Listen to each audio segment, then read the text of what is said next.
Welcome to our kitchen. Today we are making a delightful Jaggery Tales Jaggery cardamom tea. Let's get started.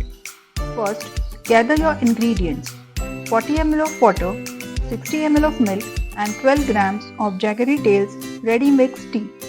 That is 1 spoon provided in the jar. Begin by pouring 40 ml of water, 60 ml of milk into a saucepan. Turn on the stove and bring the mixture to a boil for 1 minute.